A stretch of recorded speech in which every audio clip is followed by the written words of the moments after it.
considerada por muito tempo como a pior tragédia na história do Porto de Santos, o incêndio do navio grego Aio Georgios. As chamas começaram às 21h34 de 8 de janeiro de 1974. Duraram 3 dias e 3 noites. A bordo, haviam poucos marítimos, cerca de 20 pessoas de sua tripulação. Formada por gregos e egípcios, os demais tinham deixado o navio para um passeio. O novo comandante da Capitania dos Portos não poderia imaginar que em seu primeiro dia em Santos seria marcado por uma autêntica noite de horrores.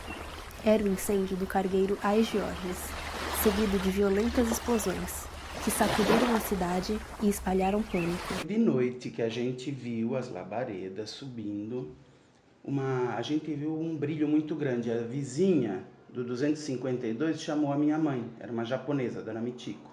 Chamou a minha mãe para sair na sacada, que estava tendo fogo. Na cabeça da gente era pro cais. Aí então foi aquela corrida toda na São Francisco da vizinhança para ver o que estava acontecendo. Bombeiro, tudo aquilo correndo. Nesse momento, nós fomos ao vizinho da frente, que era um prédio muito alto, o seu Batista, que ele era zelador do prédio. Nós podemos ver para o lado do cais, que o navio estava para lá, para trás do Paquetá. Então a gente via as labaredas e a fumaça, e via pouca coisa do navio. Aí que soubemos que era um navio, foi falado e tudo. Mas foi uma coisa diferente, você olhava assim da sacada, você via um clarão gigantesco, porque era o incêndio do navio. Pelo que eu sei dos meus amigos bombeiros que foi falado, esse navio foi rebocado para o outro lado do mar. Conseguiram apagar as chamas e saíram dali, inclusive esqueceram um bombeiro nele. No interior do barco grego haviam 3 pessoas, um bombeiro, um estivador e um auxiliar. 2 rebocadores lançaram seus cabos enquanto todos abandonavam a embarcação em chamas, menos Marcelo Martins Vicente, auxiliar de segurança da companhia Docas. Ele tentou deixar o navio pendurado em um cabo dos rebocadores, mas não conseguiu completar a travessia. Caiu e desapareceu na água em chamas. Seu corpo só foi encontrado na manhã do dia seguinte. Esse navio vai ficar assombrando a gente sempre que você atravessava. Chega uma hora que ele começa cada vez mais a submergir. Fica uma coisa meio fantasmagórica, enferrujada. As molecadas que vendiam amendoim pela General Câmara naqueles tempos dos anos 70, 80, muitos eram dali de Itapema. Então eles mergulhavam do lado do navio. Eles tinham medo de um peixe chamado mero, muito grande. Eles falavam desse peixe. Outras pessoas reclamavam de coceira que dava. Uma coisa que eu vou observar, eles retiram o navio. Vem um negócio do cais, retira o navio. A parte de cima, a parte de baixo fica. E começa a dar problemas para o cais. Curiosamente, onde tem naufrágio, tem pescador. A japonesada ficava pescando por ali. Era comum a gente ver os pescadores ali, porque naufrágio, ele tem muito isso, de juntar peixe. E eu, quando comecei a dar aula para o Guarujá, atravessei e decidi ir na prainha, que falavam que dava para ver os restos do navio. Eu fui lá e realmente dei de cara com os restos do navio. Quando a maré estava baixa, que a gente via muito melhor. Os pedaços grandes dele, que até pareciam pouca coisa e não eram. Aí veio uma ordem para retirar os restos do navio. Eu cheguei a tirar várias fotos disso. É uma companhia que estava trabalhando e realmente ele tirou a parte todinha de baixo do casco do navio. Alguns pedaços tinham sido removidos antes e levados, pelo que eu descobri depois, para o museu que tem das docas, que a gente vê à frente do navio lá. Voltando aos anos 70, a Nossa Senhora de Fátima ela era voltada de costas ao cais. Ela olhava para a cidade. Depois desse incêndio, pediram e ela foi virada para o cais. E o Aio Georgios, o navio grego pelo nome, né, São Jorge, é uma coisa que ficou na mente de muita gente daquela época. Quem ainda tiver com saúde e for daquela época vai lembrar das histórias do navio, ou quem morou lá. O problema é que está todo mundo indo embora. É porque naquela época era assim. Tinha umas historinhas que se pegasse fogo na Ilha Barnabé, explodia a cidade. A gente morava pro lado do Centro Velho. Da mesma forma que se pegasse fogo no cais, falavam que a explosão poderia derrubar tudo. E nós tivemos a explosão do gasômetro em 67, que nós morávamos nessa mesma casa. Eu era um menino. Os mais velhos estavam mais preocupados que a gente. Estava todo mundo alvoroçado, né? Porque A gente não sabia o que o navio tinha e as pessoas falam demais, às vezes. Elas falam coisas que não sabem. O navio, até onde eu sei, era cargueiro. Mas aí já falaram que tinha petróleo, que o navio explodiu. Daqui a pouquinho falavam que foi sabotagem. O que falaram na época que eu era menino é que tinha coisa tóxica no navio, muito tóxica. Isso também foi uma das desculpas para não tirar ele, que se tirassem ele, contaminaria o canal. Era uma das histórias que corria. Os dias que o fogo durou, eu não sei, eu lembro no dia principal mesmo, que a gente vê aquele clarão gigantesco, que a gente subiu para ver, lá do prédio do Seu Batista.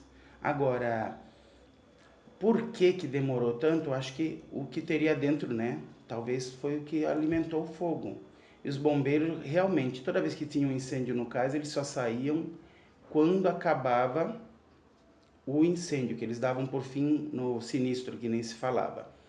E, inclusive, era uma prontidão depois da outra trabalhando. Ou, às vezes, quando vai ter o bombeiro do cais, esse bombeiro foi desativado, está lá indo do quartel, eles recebiam auxílio do quartel central ou de outros quartéis para trabalhar nos incêndios. Ou eles prestavam auxílio, era assim. O que eu sei é isso. O fogo não passa assim, não pode. Se pega fogo no algodão, o casco do navio é mais ou menos isso. Fora que o navio está afastado do cais do porto, tem água ali que provoca um certo frescor, aí a historinha está mal contada mesmo. A história não acredito nela, não. De acordo com os registros da Companhia Docas de Santos, eram 21h34 quando o fogo começou no vagão aberto número 40 da empresa, que carregava fardos de algodão. Houve combustão espontânea do nitrato de sódio, embarcado no vagão que estava próximo ao costado do navio. Os bombeiros dominaram o fogo do vagão, mas isso não impediu que o casco do navio se aquecesse, incendiando os produtos químicos que estavam nos porões. Fogo ia atravessar pelo casco que ia pegar no navio, eu não acredito. Isso aí é conversa fiada. Ainda mais que se os bombeiros tivessem chegado, eles estariam com esse cuidado de resfriar o casco. Ou o navio já seria afastado imediatamente, que foi o que aconteceu com aquele incêndio, com aquele armazém. Que eu me lembro muito bem que os navios eles faziam um barulho gozado e os guindastes pareciam um ferro torcendo. O guindaste ele ia fazendo um barulho, os guindastes se afastaram e os navios foram tirados do lado, rapidamente. Então eu acho que essa historinha está um pouquinho mal contada. A primeira explosão foi por volta das 10 da manhã e deu um enorme susto em todos que estavam perto do terminal.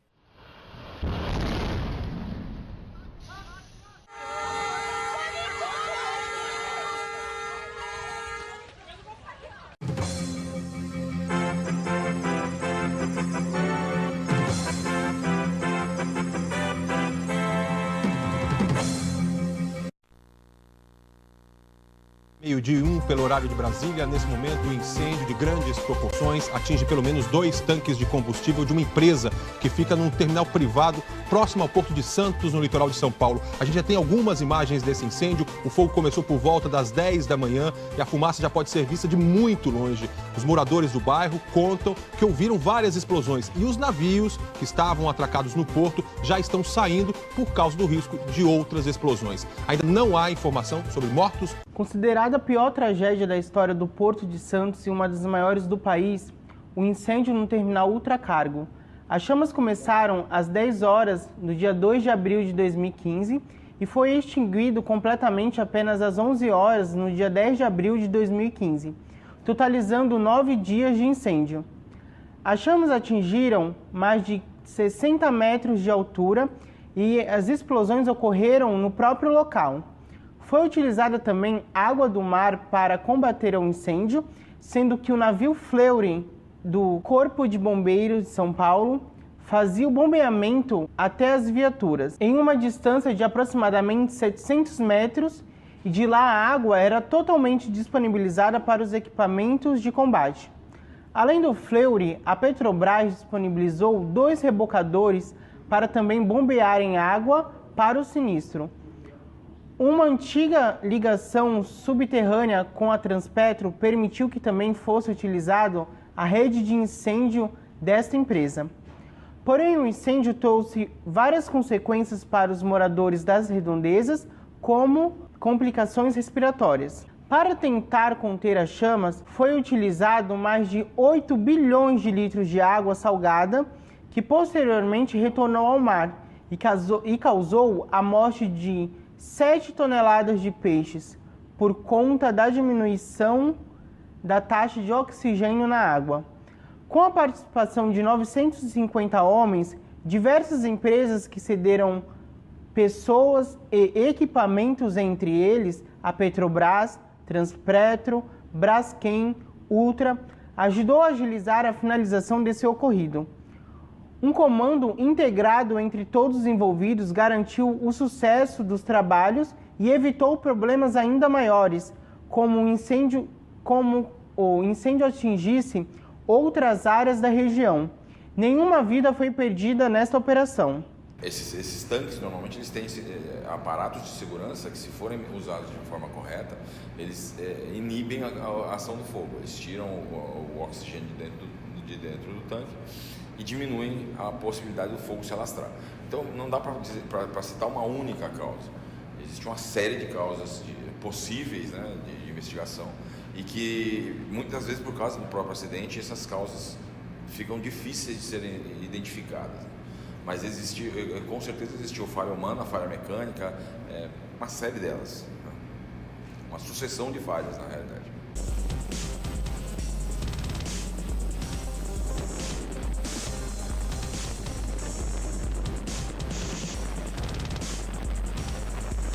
É óbvio que, se a gente for pensar sempre na pior hipótese, a gente fica com um efetivo maior do que deveria. Então, normalmente o estado de São Paulo, assim como todos os estados brasileiros, eu acho que eles trabalham com as equipes sempre na média, nunca pensando nos pontos fora da curva, né? Nem para baixo nem para cima. Então eles trabalham sempre na média. Só que